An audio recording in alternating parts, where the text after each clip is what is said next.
Stephen A. Smith is a very popular commentator on ESPN, and I would say probably one of the greatest commentators of all time, especially in today's era. Now, Stephen A. Smith says a lot of offensive things to people, at least they can take it that way, especially with the whole Jerry Jones controversy of him being at North Little Rock High School, blocking black students in the 50s. People just thought that Stephen A. Smith taking the side of Jerry Jones was just a slap in the face. Stephen A. Smith a lot of times calls out Kyrie Irving or other blacks or black society. He goes after, in certain cases, black men. He never apologizes usually for some of the things that he offends or the offensive things he says towards certain entities. And now what I want to talk about is his commentary towards Rihanna. Now, he was having a discussion with another person, and they were basically talking about Rihanna's going to be doing the Super Bowl appearance this year. Now, we know last year you had Mary J. Blige, you had Snoop, you had, I think it was people like that, Dr. Dre. But Stephen A. Smith was making a case like, listen, well, she's good, but she's not Beyonce.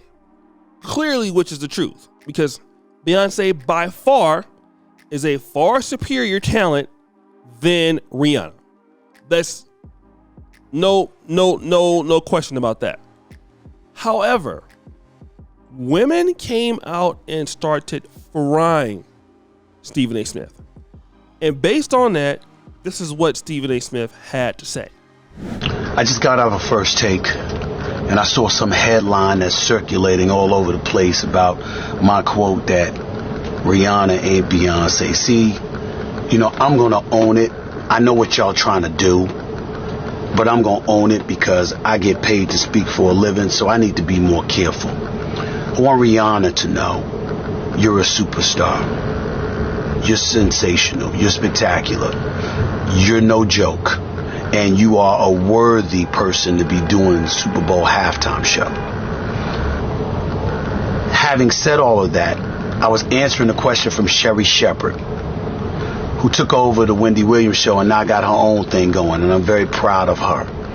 And she asked me, with a bunch of sisters in the audience, what she asked me. Now, I'm a Beyonce fan. I think that Beyonce is not only a phenomenal performer, the phenomenal performer. And the only reason any kind of comparison came into play is because Beyonce performed at halftime of the Super Bowl, not just by herself, but one separate Super Bowl performance with Bruno Mars and Coldplay. And I thought those were two of the greatest shows that I've ever seen.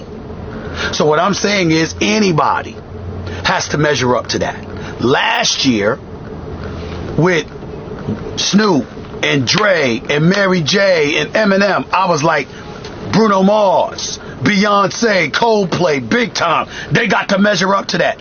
Anybody who does Super Bowl or Super Bowl halftime show, forever I'm going to say Beyonce, Bruno Mars, Coldplay, and then Beyonce by themselves. Michael Jackson could still be alive, and I would say it's got to measure up to that. Eminem, who's one of my favorites, I would say that about him. Coldplay, when they talked about Coldplay initially for the Super Bowl, I was like, not enough. That can't measure up to Beyonce and Bruno Mars, or Bruno Mars by himself, or Beyonce by herself. I've always said that. I meant it as no disrespect to Rihanna. I know she's phenomenal, and she's my sister.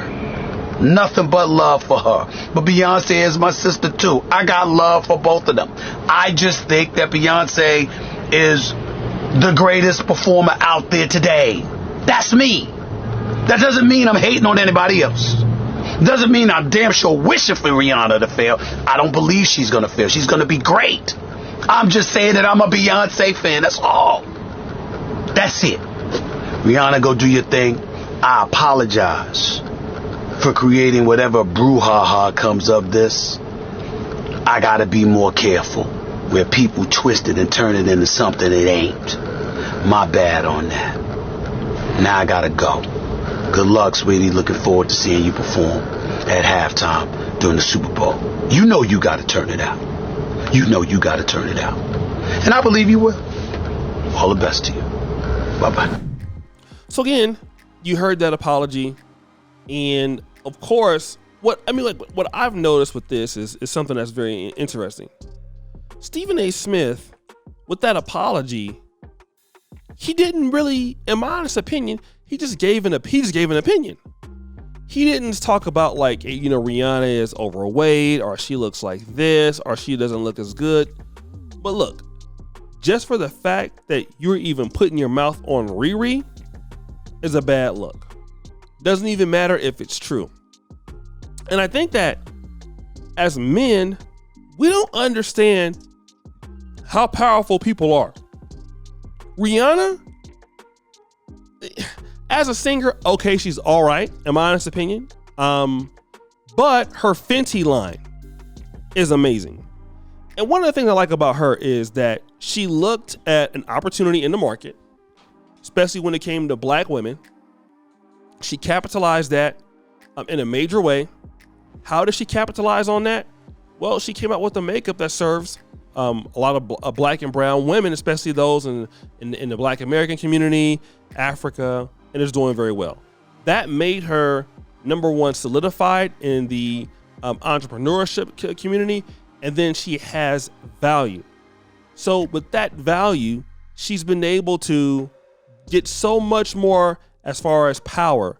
She's responsible for helping so many other people become brand ambassadors in her brand. And now, because of that protection, if you even blink your eye that you're going to even talk about her in a negative way, she's going to deal with you. Not even her fan base. And this is the reason why I believe that as far as men, we talk about men's rights and talk about how we don't have anything. How are we ever going to get any power when we don't serve our group? We have no investment in our group. We have no investment in men's businesses, in men's rights, or anything like that, that people will lobby us, that you would even have some sort of a base that if you talk about black men or any kind of way, you're going to get some kind of pushback or protection. But those mechanisms are not in place. You see? And this is the reason why black men, time and time again, keep finding themselves, you know, let's say complaining about this, complaining about that, X, Y, and Z. But you're not dealing with the fact that, you know, you don't have any way to shut people up. Now, of course, women and men are going to be different. But the thing about it is this, he just gave an opinion. But that's what happens when you have industry. That's what happens when you have fan base. That's what happens when you have value. Same thing I did, Kiki Sheard a few years ago. I gave a unpopular opinion about her marriage with Kiki Sheard. Listen, I had to take that video down. Not because I had said anything so grotesque. Kiki Sheard's gospel fans were in my Instagram DM saying if I ever came to Detroit, they was going to deal with me. These were Christians praying for me and talking about they was going to shoot me at the same time. And that's just the value of what these people have, right? They have businesses there. They have all kind of economies going on there. And a lot of times when you talk about men, we don't have those things. And it makes us very difficult for us to even get into the markets, get into the, not markets, but get into these things that lead to change. And you keep hearing men complaining about this and that. And that's why a lot of times black men tend to be targets, you know, and nobody will ever apologize to you because we don't have anything that keeps people off our backs. You know, like, are you going to make Stephen A. Smith apologize to ESPN? No, but Rihanna can. Damn right. It can cause a lot of hell. And men don't support each other in that way, in which you cause a lot of hell to do anything. We are very apathetic, and that's why we don't have anything. But guys, what do you think? It's your boy, O'Shea Duke Jackson, back at it again for another episode of The Celebrity Junk. I really appreciate you for all that you do. Subscribe, hit the bell. I'm out.